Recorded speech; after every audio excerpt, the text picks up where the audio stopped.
लोकसभा चुनाव 2024 में अब बहुत ही कम दिनों का वक्त बचा है, कभी भी तारीखों का ऐलान हो सकता है। लेकिन इंडिया दल जो पिछले काफी समय से चर्चाओं में है, उनको इस बात को लेकर भी काफी सुर्खियां बटोरने को मिली कि भाई आपका पीएम फेस कौन है, आपका संयोजक कौन है। अभी तक ये सब कुछ तय नहीं हुआ। सीट शेयरिंग पर अब अलग अलग राज्य के अलग अलग नेताओं से मुलाकात करके सीट शेयरिंग पर बात कर रहे हैं। कहीं से थोड़ी बहुत मनमुटाव की खबरें सामने आ रही हैं, जिसको दूर कर लिया जाएगा। लेकिन एक जो संयोजक पद को लेकर सवाल था और पीएम पद को लेकर सवाल था, उसके इर्द गिर्द चारों तरफ नाम सिर्फ और सिर्फ नीतीश कुमार का ही चल रहा था कि अगर संयोजक बनाए जाए तो नीतीश कुमार और अगर पीएम फेस बनाए जाए तो नीतीश कुमार। क्यों? क्योंकि वो इंडिया दल को एक साथ लाने के सूत्रधार थे। सभी विपक्षी पार्टियों को एक छत के नीचे लाने का काम नीतीश कुमार ने किया। लेकिन अगर देखें तो नीतीश कुमार को उन्हीं पार्टियों ने बड़ा झटका तब दे दिया जब अरविंद केजरीवाल और ममता बनर्जी ने कांग्रेस के अध्यक्ष मल्लिकार्जुन खड़गे को पीएम फेस बनाने की मांग कर दी। और यही छोड़ी ज्यादा दूर ना जाइए, अगर बिहार की सत्ता से बात करें तो संयोजक पद को लेकर नीतीश कुमार तो लगभग श्योर थे कि उनको संयोजक पद तो बना वो मिल ही जाएगा आसानी से, बिना किसी चिंता के विषय के। लेकिन जब बात आई संयोजक पद की तो लालू यादव से पूछा गया तो उन्होंने साफ कह दिया कि एक संयोजक क्यों, जब देश में अलग अलग भाषा है, देश में इतने सारे राज्य हैं, अलग अलग लोग हैं जाति विचारधारा के, तो उनके हिसाब से फिर अलग अलग संयोजक भी होने चाहिए। तो किसी एक के समर्थन में नहीं गए यहाँ पर लालू यादव। अब ये समय के साथ उनको झटके लगते रहे। इसके पीछे की एक वजह समझने की कोशिश करिए। आप सब भी यही सोच रहे होंगे कि नीतीश कुमार ने विपक्षी दलों को बुलाया और वह एक साथ आ गए। दरअसल ऐसा बिल्कुल नहीं था।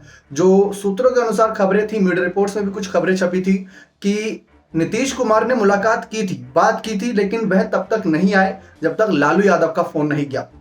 अब देख लीजिए, अगर आप मीडिया रिपोर्ट्स देखते होंगे, समझते होंगे, तो आपने भी खबरें जरूर पढ़ी होंगी कि लालू यादव ने जब राहुल को बार बार बुलाया जा रहा था मीटिंग के लिए, तब वह नहीं आ रहे थे। कांग्रेस अध्यक्ष नहीं आ रहे थे, उनके पार्टी के ही किसी सीनियर नेता को वहां भेजा जाने की तैयारी थी।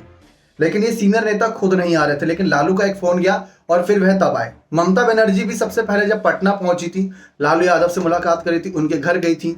जी हाँ, जैसा कि आप जानते हैं लालू और ममता की जुगलबंदी कितनी ही शानदार है।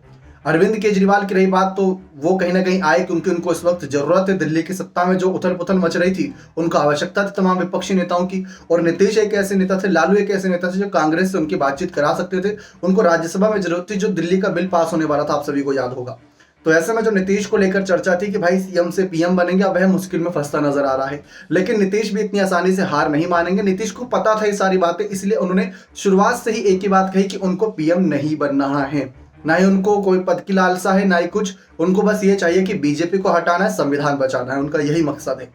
लेकिन हकीकत तो यहाँ पर कुछ और ही निकल कर आ रही है कि जो दिख कुछ हो रहा है, हो कुछ हो रहा था। लेकिन अब आगे क्या होगा वो भी समझिए। कांग्रेस पार्टी यह फैसला ले रही है कि संयोजक ना बनाते हुए किसी ऐसे व्यक्ति के हाथ में या अलग एक कहीं ना कहीं कमेटी बना दी जाए, टीम बना दी जाए, जो भी किसी को दिक्कत परेशानी किसी राज्य से हो, उसको सॉल्व करने के लिए वही टीम काम करे, तो ज्यादा बेहतर वो होगा। अगर पुराने घिसे पिटे तरीकों से चलते रहे, एक संयोजक, एक चेयरपर्सन, तो शायद वह बिगड़ता नजर आए मामला। क्योंकि 28 से ज्यादा विपक्षी पार्टियां हैं, हर किसी की अलग अलग विचारधारा, तो सबकी विचारधारा को समझने के लिए एक टीम ज्यादा बेहतर से काम करेगी। और वह निर्णय भी कांग्रेस पार्टी करेगी, जिसमें जयराम रमेश को आगे करने की चर्चा हो रही है।